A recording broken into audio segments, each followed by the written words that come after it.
NRA was foreign asset to Russia ahead of 2016, new Senate report reveals. Here's a summary of the article. NRA was foreign asset to Russia ahead of 2016, new Senate report finds emails and interviews detail the extent to which the National Rifle Association helped two of Moscow's agents ahead of the election, Senate Finance Committee Democrats say. Then NRA Vice President Pete Brownell, who would later become NRA president, was enticed to visit Russia with the promise of personal business opportunities, and the NRA covered a portion of the trip's costs. The revelations in the Senate report raise questions about whether the NRA could face civil penalties or the loss of its tax-exempt status. In an email later circulated to two senior NRA staff members, Bettina wrote that a purpose of the 2015 Moscow trip was that many powerful figures in the Kremlin are counting on Torshin to prove his American connections by showing he could bring prominent NRA officials to Russia. In a letter obtained by the committee, then NRA President Alan Kors wrote to Torshin on NRA letterhead after consulting with NRA staff and former NRA President David Keene. After questions were raised about the trip in 2018, Brownell paid the NRA $17,000, a transaction that Brownell's lawyer told the committee was requested by the NRA as a way of getting the trip off the NRA's books.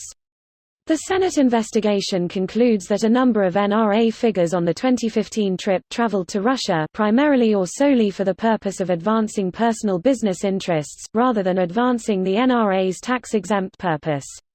This post received a score of 18,692, with an upvote ratio of 88%. Here are the top comments in response to this article. The report is available here. TL, Drive, a Russian spy infiltrated the NRA. Top NRA officials knew she was a spy. The NRA paid for and facilitated political access to Republicans, then lied about it to the public. Most of this shit is forbidden for a tax-exempt entity, so the IRS is gonna investigate lawbreaking. Not American, but this has to lead to prison terms, surely? Ha ha ha ha ha ha ha ha ha ha ha ha ha ha. Kill me. Corporations are people, then maybe we should hold them accountable like people, but that's socialism. I'll believe corporations are people the day Texas executes one.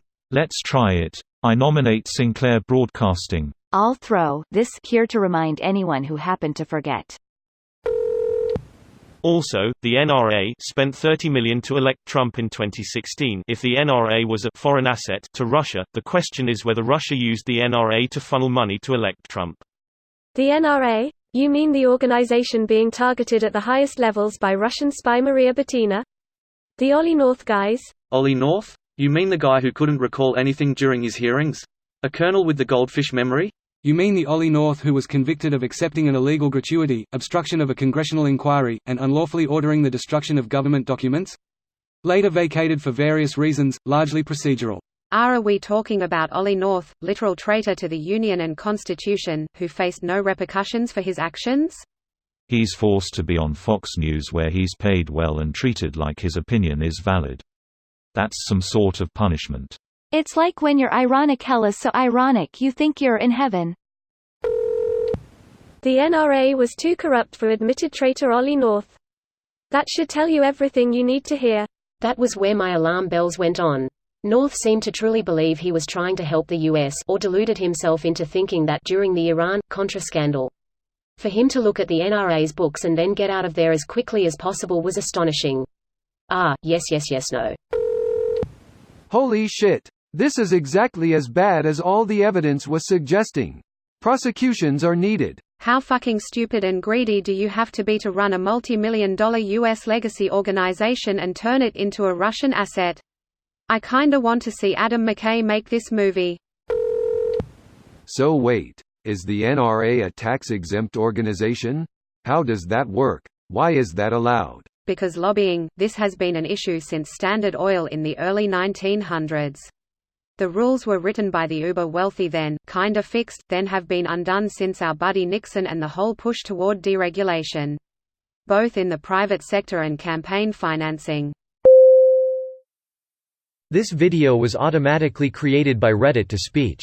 The article and comments in this video were selected from Reddit according to their upvotes, and any paraphrasing was performed by smmry.com, without any human intervention.